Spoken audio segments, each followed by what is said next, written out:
Welcome to Swish and Tell, the show where we catch you up on stories you might have missed from the peachbasket.net.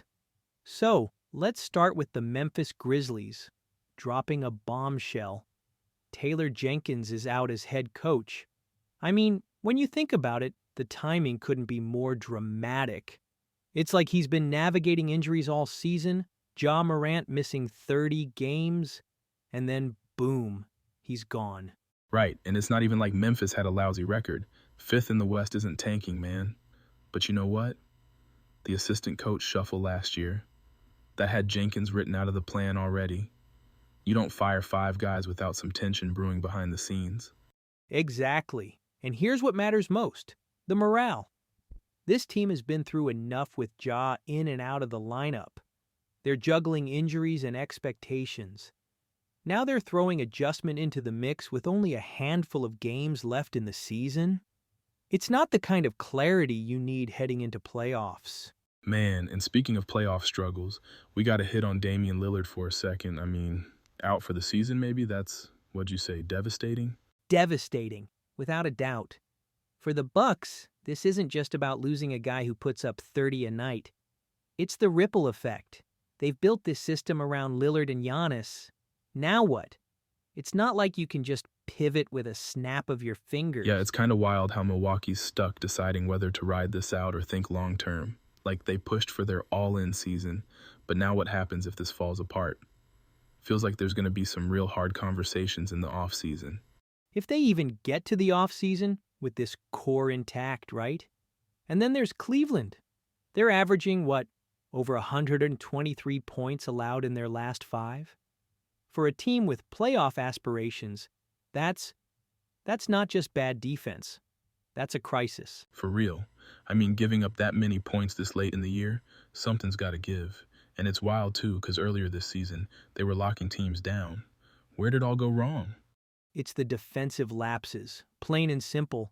You can't just expect players like Donovan Mitchell to carry you offensively and then slack off on the other end. I wouldn't be surprised if Bickerstaff's got them running defensive drills in every single practice before the playoffs start. If If they make it past the first round at this rate, man. Fair. If they don't clean it up, nothing else really matters. And like you said, this isn't early season stuff. This is crunch time. All right, speaking of crunch time and getting things right heading into the playoffs, let's talk about the Boston Celtics. Their three-point shooting has been outrageous, and people love to call them a team that just chucks threes. But it's not random at all. They're running some of the smartest plays in the league. Between Horns and Spain PNR, their schemes are like a masterclass in exploiting defensive gaps. Exactly. And the thing is, they're not just camped out on the perimeter waiting to shoot. I mean, they'll drive into the paint first, collapse the defense, and then bam, kick it out to a guy like Al Horford who suddenly has all day to line it up. Right. And Horford's role is huge here. He's not this flashy scorer, but his spacing and decision-making are crucial. Watch how he pulls defenders in just by positioning himself. Then when the ball rotates back to him, it's usually lights out. It's also calculated. Dude's been around forever, but he's figured out how to fit into this system. He's setting those mean screens that clear space for shooters. It's not glamorous, but it works, man. You're spot on. Horford's not putting up 18-point games regularly anymore, but his off-ball activity, it's underrated. And when you combine that with how disciplined this team is, it becomes really hard to defend. Just ask the Suns. They got absolutely torched. Man, those defensive lapses were brutal. Every time they'd rotate late or sag off someone even for a second, the Celtics would hit them with a backdoor pass or an open 3. Nick Richards, he must be having nightmares about that game. And the irony is, the Suns actually have the tools to challenge a team like Boston. They just didn't execute. Hands down, missed rotations, giving shooters like Horford or White too much space. It's like defensive fundamentals 101 went out the window. It's wild how fast the Celtics pick you apart if you're not locked in. Like one moment of hesitation, one bad angle, and they've already passed twice and found the open man. And it's not all just talent, it's their coaching. These aren't accidental threes. The Celtics run specific setups that exploit overcommitted defenses, plays like those flare screens. They leave guys wide open, and Boston just eats that up. So, you're saying teams got to step up their game planning if they want to slow these guys down. I don't know, man. With how fluid Boston looks right now, stopping them sounds easier said than done. It's true, but it's also about consistency. Teams have to stay sharp for 48 minutes because the second you slip, Boston makes you pay. Speaking of efficient and calculated execution, let's talk about Sandro Mamukelashvili. His performance against the Knicks? Record-breaking stuff. 13 out of 14, 7 for 7 from deep, all in under 20 minutes. That kind of efficiency doesn't just break records. It sends a message about untapped potential, even on struggling teams.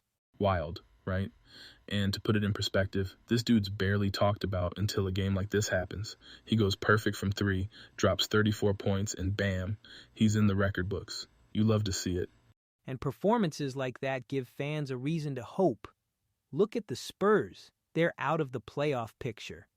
But moments like Mamu's could signal a brighter future. He's showing what he can bring when given the opportunity. It's that kind of spark teams shouldn't overlook. Exactly. And if you're a fan, you're thinking, man, what if we build a system around a guy like him? He's not just filling the stat sheet, he's making a statement that he belongs in this league. Speaking of making statements, let's shift gears to the top playoff contenders. Oklahoma City, Boston, Cleveland. These are teams where consistency and dominance really stand out. OKC's locked in as the favorite, with Shai Gilgeous-Alexander leading the charge. Oh, absolutely. OKC's been untouchable, man. 10-game winning streak, they're sitting on a comfy lead in the West. But here's the thing.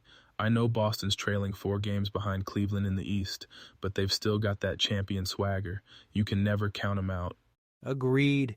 The Celtics' mix of discipline and playmaking makes them a nightmare matchup for anyone. And then there's Cleveland. A 60-15 record sounds amazing, but their recent defensive struggles? That's going to be an issue if they don't tighten things up before the postseason. Right? Averaging over 123 points allowed. That's not just a red flag. That's a full-on alarm blaring. They've got superstar talent, but man, if the defense doesn't hold up, they're toast. And while we're on the topic of playoff implications, let's not forget about those spoilers, the Charlotte Hornets. They're not making the postseason, but Miles Bridges led the charge in their win against the Jazz. And with their upcoming games against teams like the Pacers and Kings, they could really shake things up. Oh, for sure. It's wild how even with such a tough season, the Hornets can still play a massive role down the stretch. That win against the Jazz, never trailing, shows they've got fight left in them. And guys like Bridges, he's stepping up when it matters, even if the stakes are lower for them. Exactly. Teams on the fringe of playoff contention hate seeing a spoiler like Charlotte on the schedule. It's not just about the win-loss column, it's about momentum. A single upset could derail a playoff push or disrupt seeding. These closing weeks are when you see heart and hustle shine. No doubt. Even as the season winds down, every game still means something. For the players, for the fans, for what's next. And honestly, seeing teams like Charlotte embrace that spoiler role, it just speaks to the heart of the game. And on that note, let's wrap things up. We've covered coaching changes, key injuries, playoff strategies, and even the role of spoilers. The NBA, as always, reminds us why we love it.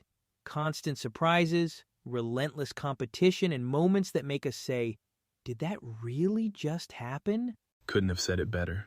And that's the beauty of it, man. The game keeps us guessing, and we love it for that. All right, y'all, we're out. Catch you next time on Swish and Tell.